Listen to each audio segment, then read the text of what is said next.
No tax on tips passed. Not really surprising. What was surprising, though, is that it passed in the Senate 100-0, which I guess means every Democrat. Okay, the way I understand it, they didn't vote for it, they just didn't object to it, but it still counts as a 100-0 vote. That's fine. We'll take the win, I suppose.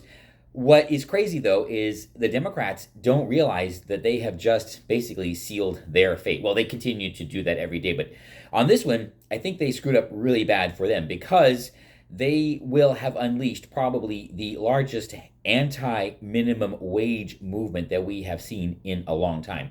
And it's not going to be coming from the right. It's going to be coming from a lot of the workers that they claim to be protecting by advocating for crazy minimum wages like the $15 or $25 or whatever it is. Because now that a lot of the jobs that would, well, otherwise qualify for a minimum wage or the Democrats pander to for a minimum wage, the ones that involve a service charge or a tip, those workers, they're not going to want a minimum wage anymore.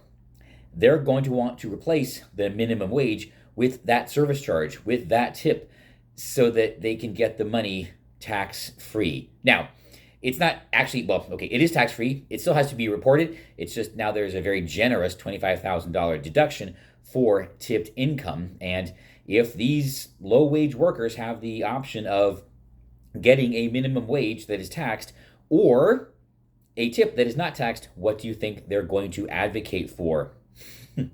Yes, I think the Democrats are going to lose a big constituency over this. And the corporations, even the unions and the workers themselves, they will find a way to take advantage of this. Oh, they definitely will.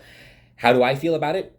I am not a fan of tipping culture. I have not been for a very, very long time. I find it frustrating and annoying as an American. Yes, I am 100% subject to the guilt of tipping and I hate it.